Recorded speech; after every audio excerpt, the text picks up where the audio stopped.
ನಮಸ್ತೆ. News 18 digital ಕಾಂಟೆಂಟ್ಗೆ ಸ್ವಾಗತ. ನಾನು ಪ್ರಗತಿ ಶೆಟ್ಟಿ. ರಾಜ್ಯಾದ್ಯಂತ ಮಳೆ ಅಬ್ಬರ ಈಗ ಜೋರಾಗಿದ್ರು ಕೂಡ ಈ ಸಲ ವಾಡಿಕೆಗಿಂತ ಕಡಿಮೆ ಮಳೆ ಬರುತ್ತೆ ಅಂತ ಹೇಳಲಾಗ್ತಾ ಇದೆ. ಎಲ್ನಿನೋ ಪರಿಣಾಮ ರಾಜ್ಯದಲ್ಲಿ ಮಳೆ ಅಬ್ಬರ ಅಥವಾ ವಾಡಿಕೆಗಿಂತ ಮಳೆ ಕಡಿಮೆ ಆಗುತ್ತಂತೆ.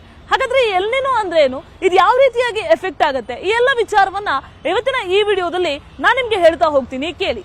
ಸೊ 2024 ಮತ್ತೆ 2025 ಕಂಪೇರ್ ಮಾಡಿದ್ರೆ ವಾಡಿಕೆಗಿಂತ ಮಳೆ ಜಾಸ್ತಿ ಇತ್ತು. ಅಂದ್ರೆ ಒಂದು ಲೆಕ್ಕಾಚಾರ ಹಾಕ್ತಾರೆ ಹವಾಮಾನ ಇಲಾಖೆಯಿಂದ, ಇಂತಿಷ್ಟು ವಾಡಿಕೆಯ ಮಳೆ ಅಂತ.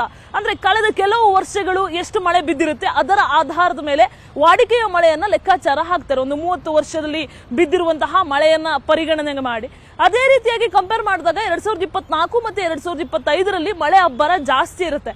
ಆದ್ರೆ ಈ ಸಲ ಮಳೆಯ ಅಬ್ಬರ ಅಂದ್ರೆ ಇಡೀ ಮಳೆಗಾಲದಲ್ಲಿ ನೋಡೋದಾದ್ರೆ ಜೂನ್ ಇಂದ ಸೆಪ್ಟೆಂಬರ್ ವರೆಗೂ ಈ ಮುಂಗಾರು ಮಳೆಯ ಅಬ್ಬರ ಎಲ್ನಿನೋ ಪರಿಣಾಮ ಕಡಿಮೆ ಇರುತ್ತಂತೆ. ಹಾಗಾದ್ರೆ ಎಲ್ನಿನೋ ಅಂದ್ರೆ ಏನು ಅಂತ ಕೇಳಿದ್ರೆ, ಪೂರ್ವ ಪೆಸಿಫಿಕ್ ಮಹಾಸಾಗರದಲ್ಲಿ ಉಷ್ಣಾಂಶ ಅಸಹಜವಾಗಿ ಏರಿಕೆ ಆದ್ರೆ ಅದನ್ನ ಎಲ್ನಿನೋ ಅಂತ ಕರೀತಾರೆ.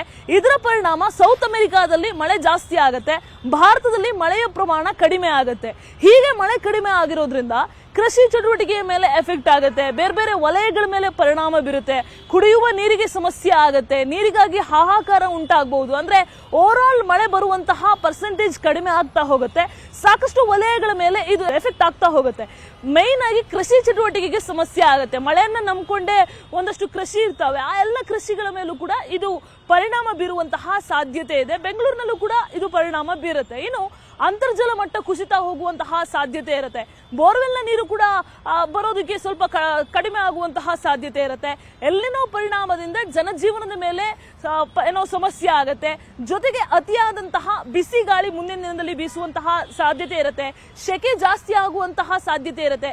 ಈ ಎಲ್ಲ ಪರಿಣಾಮಗಳು ಪ್ರತಿಕೂಲ ಪರಿಣಾಮ ಬೀಳ್ತಾ ಹೋಗುತ್ತೆ.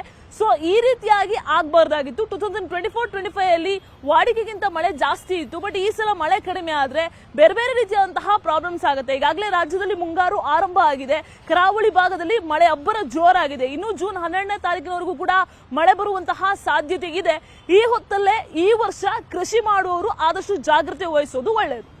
ನಿರ್ಭೀತ, ನಿಷ್ಪಕ್ಷಪಾತ, ವಿಶ್ವಾಸಾರ್ಹ ಸುದ್ದಿಗಳಿಗೆ ಮತ್ತೊಂದು ಹೆಸರಾಗಿರುವ ನ್ಯೂಸ್ 18 ಕನ್ನಡ ಈಗ ಆಪ್ನಲ್ಲೂ ಲಭ್ಯವಿದೆ.